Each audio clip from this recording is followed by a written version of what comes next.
Bonjour et bienvenue sur le podcast qui t'aide à transformer ta vie avec les pierres. Je m'appelle Angélique, je suis la cofondatrice d'universminéral.fr et notre mission est de vous aider à travers les pierres à vous reconnecter à vous-même pour incarner votre plein potentiel. Nous allons vous guider dans l'expérience de la lithothérapie pour reprendre le plein pouvoir sur votre vie et vous libérer afin de vivre une vie en conscience et en bien-être. Si ce podcast vous plaît, n'hésitez pas à nous soutenir en nous notant 5 étoiles sur votre plateforme d'écoute ou simplement en ajoutant un commentaire bienveillant. On vous remercie, on vous embrasse et on vous souhaite une bonne écoute. Salut, c'est Raphaël et je suis ravi de vous retrouver dans ce nouveau podcast. Je pense que la question qu'on m'a posée le plus souvent depuis que j'ai commencé à travailler avec l'énergie des pierres, c'est comment je dois purifier ou nettoyer mes pierres et quand est-ce que je dois les recharger et comment je dois les recharger. Une question qu'on m'a posée tellement souvent que vraiment ça méritait d'en faire un podcast. Parce qu'en réalité, tout cela n'est pas très compliqué, il y a quelques règles très simples à appliquer et je vais vous expliquer comment nettoyer et purifier vos pierres, comment les recharger, quand les recharger et pourquoi les purifier et les recharger. Alors, lorsqu'on parle de purification ou de nettoyage des pierres, vous pouvez utiliser très bien l'un ou l'autre des deux termes, c'est la même chose. On parle bien sûr de nettoyage ou de purification énergétique. Il n'est pas là question de nettoyer et de retirer la poussière d'une pierre, hein. C'est vraiment d'un point de vue énergétique. Et lorsqu'on effectue un travail énergétique avec cette pierre, on a bien sûr envie que cette énergie elle soit la plus pure possible, c'est-à-dire juste l'énergie de la pierre et pas celle des humains qui l'ont manipulée. Parce que si la pierre est capable d'absorber les énergies négatives, vos énergies négatives, elle est aussi capable d'absorber les énergies négatives de toutes les personnes qui l'ont manipulée depuis son extraction jusqu'à son acheminement, c'est-à-dire la personne qui l'a extraite, ensuite les personnes qui l'ont distribuée, ensuite les personnes qui l'ont stockée, les personnes qui l'ont livrée. Donc ça fait beaucoup de manipulations pour arriver jusqu'à vous avec tout un tas de paramètres à prendre en compte. Parce que chacune de ces personnes a pu être fatiguée, stressée, de mauvaise humeur ou même carrément mal intentionnée, et cette énergie négative a rejailli sur l'énergie de la pierre. Aujourd'hui, avec Univers Minéral, on a fait en sorte de contrôler un certain nombre de ces paramètres, notamment au niveau de l'extraction et au niveau du stockage. Néanmoins, on ne maîtrise pas tout. C'est pourquoi je vous recommande vivement, à chaque fois que vous recevez une pierre, de la purifier puis de la recharger afin de la libérer de toutes les mauvaises énergies qu'elle a pu subir avant d'arriver jusqu'à vous. Alors, il existe 4 méthodes de purification ou de nettoyage des pierres, mais il y en a une que je préfère largement par rapport aux autres, je vais vous expliquer pourquoi. Et ces 4 méthodes sont une purification par l'eau, par le sel, par le son et par la fumée. Nettoyer ou purifier une pierre avec de l'eau est sans doute la méthode la plus compliquée. Pourquoi? Parce que déjà, il faut de l'eau de source et pas de l'eau minérale. Pour rappel, l'eau de source, c'est de l'eau des montagnes, alors que l'eau minérale, c'est l'eau des nappes phréatiques, l'eau de plaine. C'est une eau qui est souvent chargée en bicarbonate et puis qui est également souvent traitée pour qu'elle soit adaptée à la consommation. Ensuite, parce que l'eau va altérer certains minéraux tentes comme l'aragonite, l'angélite, la sélénite, différents carbonates comme la malachite, l'azurite, le chrysocole, et elle va faire rouiller certains minéraux qui contiennent du fer, comme l'hématite. Donc pour tous ces minéraux-là, il ne faut jamais les plonger dans l'eau. Ensuite, la purification par le sel, ça marche assez bien, mais il faut bien s'assurer de l'origine du sel, que ce soit bien un sel qui soit neutre et qui ne soit pas chargé en énergie négative, bien sûr. À savoir que lorsque vous réalisez une purification par le sel, le cristal ne doit pas toucher le sel, c'est-à-dire que vous mettez un bol contenant du sel, notamment du sel de l'Himalaya, et ensuite, dans un autre petit récipient, vous placez le cristal, de manière à ce que le cristal ne soit pas en contact direct avec le sel. Le sel attaque de manière générale quand même un certain nombre de minéraux, donc il ne faut pas que ce sel soit en contact direct. Ensuite, la troisième méthode de purification est une purification sonore avec le son, la vibration d'un bol tibétain.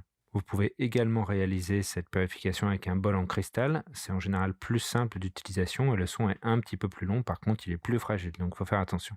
Donc il suffit de faire vibrer le bol avec le bâton en bois, de tourner autour du bol et ça va faire une vibration qui va être plus ou moins grave suivant la taille du bol. Plus le bol est gros et plus la vibration sera grave. Et c'est cette vibration sonore qui va libérer les pierres de leur mauvaise énergie. Ça va demander un petit peu plus de pratique pour arriver à réaliser une vibration qui soit longue et constante. Néanmoins, c'est très pratique si vous avez plusieurs pierres à purifier, parce que comme ça, vous allez pouvoir purifier toutes vos pierres en même temps, notamment si vous avez des pierres qui craignent l'eau ou des bijoux en plaqué. Et enfin, la quatrième méthode, c'est la méthode que je préfère, qui est une méthode par fumigation, c'est-à-dire qu'on va brûler un bâtonnet de sauge blanche ou de palo santo, et en passant nos pierres ou nos bijoux en pierre dans la fumée blanche ainsi obtenue, on va les libérer de leur mauvaise énergie. Le palo santo et la sauge blanche sont des végétaux qui, naturellement, purifient et assainissent l'air. Et ils sont utilisés traditionnellement par les chamans, le palo santo au Pérou et la sauge blanche par les Amérindiens d'Amérique, dans leur rituel de purification. Donc c'est pas du tout quelque chose de nouveau ou qui a été inventé, c'est réellement un héritage culturel qui date de plusieurs millénaires. Alors lorsqu'on effectue ce rituel de purification des pierres avec de la fumée, il y a souvent une coquille Saint-Jacques ou un ormeau, une coquille d'ormeau qui est associée. Alors pourquoi? Eh bien, c'est parce que ce rituel de purification énergétique des pierres se réalise en réunissant les 4 éléments. L'ormeau représente l'eau, la pierre, la terre, le bâton brûlé, le feu, et la fumée obtenue en brûlant ce bâton, l'air.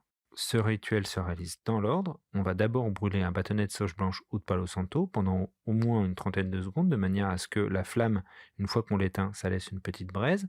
Cette braise va ensuite donc produire une fumée. On va passer les minéraux dans cette fumée, et une fois qu'on aura purifié toutes nos pierres, on va replacer ce bâtonnet dans un ormeau. L'avantage, c'est que cette fumée est inerte et donc elle peut convenir à l'ensemble des minéraux et des bijoux en pierre naturelle. Et en plus, cette fumée va purifier l'air ambiant, l'air d'une pièce par exemple, et laisser une odeur agréable. Un petit aparté sur la provenance de la sauge blanche et du palo santo. Nous, on a pris une sauge blanche qui est cultivée en permaculture dans le sud de la France, donc c'est vraiment nickel. Et le palo santo, il provient d'une forêt qui est gérée de manière responsable, et en fait, le palo santo, il est récupéré mort. C'est d'ailleurs quand il est mort qu'il produit une forte odeur, parce qu'en fait, vivant, il produit pas du tout d'odeur. Donc il faut qu'il meure naturellement, et ensuite on le découpe en petits bâtonnets. Donc vérifiez bien votre palo santo, lorsque vous le recevez, il doit avoir une odeur qui est quand même assez prononcée. Et c'est cette odeur qui garantit qu'il a été prélevé de manière responsable. Alors une fois que vos pierres ont été purifiées ou nettoyées, il est temps de les recharger. Alors là, c'est encore plus simple que pour la purification.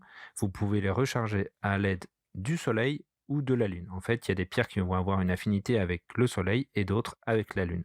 Vous pouvez accélérer ce processus en plaçant vos pierres sur un symbole gravé ou dessiné de fleurs de vie, ou en les plaçant dans une géode d'améthyste si elles ont une affinité avec la lune, ou dans une géode de quartz si elles ont une affinité avec le soleil. Alors, ont une affinité avec la lune les pierres qui sont évidemment naturellement photosensibles, comme la kunzite ou l'améthyste. La grande majorité des pierres bleu foncé qui sont liées au chakra du troisième œil, comme la sodalite, le lapis lazuli, la cyanite ou l'azurite, et évidemment la pierre de lune et la sélénite. Et enfin, 2 pierres qui agissent surtout au niveau des rêves et des cauchemars, que sont la charoïte et la danburite. Voilà, toutes les autres pierres se rechargent au soleil. Avec 2 petites exceptions quand même, l'ambre qui n'a jamais besoin de se recharger car elle n'absorbe pas les énergies négatives, et l'obsidienne qui peut se recharger au soleil ou au rayon de la lune. Un rechargement normal et naturel dure environ 3 heures, 2 à 3 heures, et la fleur de vie ou la géode va permettre de raccourcir ce temps à une vingtaine de minutes.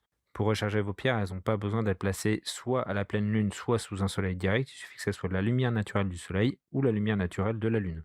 En termes de fréquence, les pierres noires, qui absorbent beaucoup d'énergie négative, ont besoin d'être purifiées et rechargées plus fréquemment que les autres, c'est-à-dire tous les 3-4 jours. Pour les autres pierres, c'est selon la fréquence à laquelle vous les portez, donc ça va de 1 semaine à 1 mois si vraiment vous les portez pas beaucoup. Voilà, j'espère que cet épisode vous a un petit peu éclairé sur la façon dont on peut nettoyer, purifier et recharger les différents minéraux. Et c'est justement pour éviter des erreurs de manipulation qu'on a écrit un petit guide de purification des pierres que l'on vous offre à votre premier achat de pierres ou de minéraux sur la boutique universmineral.fr. Et si vous souhaitez engager un processus individuel de guérison par la lithothérapie, vous pouvez prendre rendez-vous directement avec le lien que je vous mets dans la description.